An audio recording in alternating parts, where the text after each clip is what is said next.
रिद्धि की ऐसी हालत में उसको वहां देखकर रिदम दर्द से तड़प उठा। वो भागकर रिद्धि के पास गया और उसे अपनी बाहों में लेके बोला, क्यों भागी तुम हॉस्पिटल से? आखिर क्या हुआ था? तुमको पता भी है सारे घर वाले कितना परेशान है तुम्हारे लिए, और तुम खुद भी हो, होश भी है क्या? हालत क्या है तुम्हारी? अरे तुमने अपनी हालत की बिल्कुल ना सोची। तुमको कुछ हो जाता तो, और बच्चे तो फिर भी और हो जाएंगे, पर तुमको कुछ हो जाता जानती भी हो क्या होता? मेरा मैं तो पागल हो जाता, मर जाता तुम्हारे बिना, और तुम यहाँ आकर पता नहीं किस गलती सजा देने यहाँ आ गई हो। आखिर क्या चल रहा है तुम्हारे दिमाग में? रिदम अपनी चिंता में सब कुछ भूलकर अपने मन की बात जुबान पर ले आया और रिद्धि को अपने सीने से लगाकर बोला, बहुत प्यार करता हूँ तुमसे रिद्धि, तुम नहीं जानती तुम मेरे लिए क्या बन गई। तुम्हारे बिना तो जीने की सोच भी नहीं सकता। रिदम को तो होश भी नहीं था वो क्या बोल गया, पर रिद्धि और रोनी दोनों ही रिदम के शब्दों से खुशी से खिल उठे थे। रिद्धि जिस डर और माया जी की बातों से आहत होकर भाग रही थी, अब रिदम ने सब कुछ क्लियर कर दिया था। रिद्धि के मन में अब किसी तरह का कोई गिल्ट नहीं था। वो रिदम से अपनी पतली सी आवाज में बोली, रिदम आपको सब बताऊंगी, अब सब सच बताने का टाइम आ गया है। और इतना बोलकर वो रिदम के साथ घर के लिए आ गई। रिदम के घर पे सब लोगों को रिदम ने फोन करके बता दिया था कि वो मिल चुकी है। अब घबराने की जरूरत नहीं है। अब सब लोग बस रिदम और रिद्धि के आने का वेट कर रहे थे। करीब 1 घंटे के बाद रिदम रिद्धि को लेकर घर पहुंचा। रिद्धि को देखते ही सब लोग उठ कर आ आए और रिद्धि से एक साथ सवाल करने लगा। रिद्धि सबके सवालों से घबरा गई। वो थोड़ा रुक कर बोली, आप लोग आराम से बैठे ही सबको बताती हूँ। और इतना ही कहा था कि उसकी नज़र सामने खड़े अपने मामा जी पे पड़ी। मामा जी को देखकर रिद्धि बोली, मामा जी? आगे तो रिद्धि की जुबान ही नहीं खुली। उसे डर लग रहा था कहीं उसके मामा जी पिछली बार की तरह इस बार भी गलत तो नहीं समझ रहे। रिद्धि चुप होकर देखने लगी तो रिदम रिद्धि को देख दादी आगे आई और बोली, हमने बुलाया है आपके मामा जी को।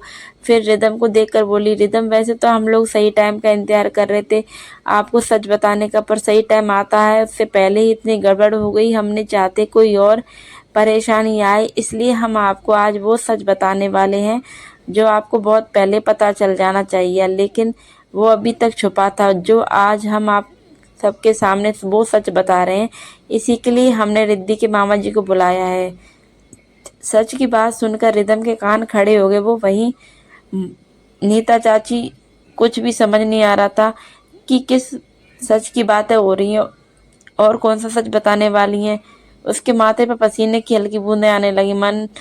नीता चाची मन ही मन बोली, कहीं कहीं माँ की शादी कहीं माँ शादी की सच के बारे में तो नहीं जानेगी, कहीं माँ मुझ और सहनाया तक तो नहीं पहुंच गई। नीता चाची मन ही मन सवाल कर रही थी, फिर खुद से बोली, सवाल ही नहीं उठता मेरे और सहनाया के सच के बाहर आने का, क्योंकि हम तक पहुंचना मुश्किल है। और फिर चिंता से मुक्त होकर मुस्कुराकर बोली, देखते हैं माँ कौन सा सच बताएगी। दादी ने कहना शुरू किया,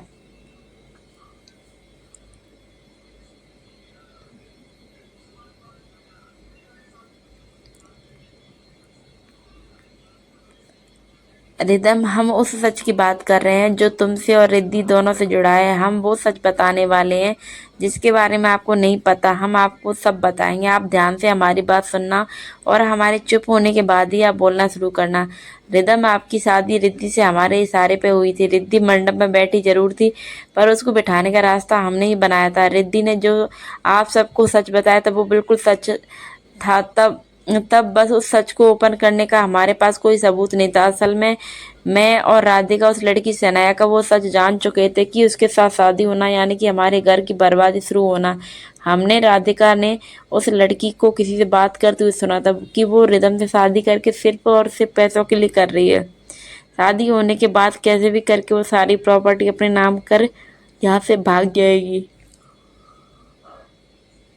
इस सच को सुनकर हमारी समझ में नहीं आया कि क्या करें। ऊपर से शादी को भी टाइम नहीं बचा। तुम बिना सबूत के इस बात को नहीं मानते क्योंकि वो इस क्यों करेगी। तब हमने शादी रिद्धि से करने का फैसला किया क्योंकि रिद्धि हमको हमारी तरीके से सही लगी। हम समझ नहीं पा रहे थे कि क्या करें, तभी हमने आपके दोनों भाइयों की मदद ली। हमने आदित्य और आरब दोनों से सेनाया को कैसे भी करके अपने रूम से बाहर निकालने को कहा ताकि किसी तरह रिद्धि को मंडप में बिठाकर शादी कर सकें। शनाया को आदित्य ने किसी से फ़ोन करके ये कहलवाया शनाया से कि उसके पास शनाया और उसके बॉयफ्रेंड दोनों की फ़ोटो और वो अभी जाकर रिदम को दिखा देगा। अगर ये फ़ोटो रिदम ना देखे उसके लिए तुमको मिलने आना होगा। शनाया जल्दी ही जाल में फंस गई। वो धमकी के डर से निकल कर जाने का रास्ता सोच रही थी, तभी रिद्धि इसके रूम में हमारे कहने पे गई और वहाँ शनाया ने रिद्धि की बात माने बगैर उसको दुल्हन के कपड़े पहनाकर वहां से भाग गई। वो होटल से निकली और वापस होटल आई और उसी के बीच हमने उसको स्प्रे करके बेहोश करवा दिया, इसलिए बेहोश हो गई थी शनाया। और तुम्हारी शादी रिद्धि से हो गई। और सबसे बड़ी बात, रिद्धि के मामा जी को भी हमने रिद्धि के घर में आने के लिए बस एक दिन उनको सच बता दिया था और आज हमारे पास सारे सबूत हैं जिनको आपको दिखाते हैं। दादी ने आदित्य को इशारा किया और उसे एक पेन ड्राइव चला दी। उस वीडियो में साफ साफ देखा जा सकता है कि शनाया किसी लड़के के बहुत करीब आ रही है। ये वीडियो इतना ही चलाया कि आगे का सब समझ गए थे। फिर भी दूसरा वीडियो चला जिसके अंदर वो खुद किसी लड़के से हंसकर ये बोल रही थी कि रिदम से शादी करना तो बस एक नाटक है ताकि मेरा और मेरे पार्टनर दोनों का मकसद पूरा हो सके। हम रिदा के सारे पैसों से अपना नाम करवा सकेंगे।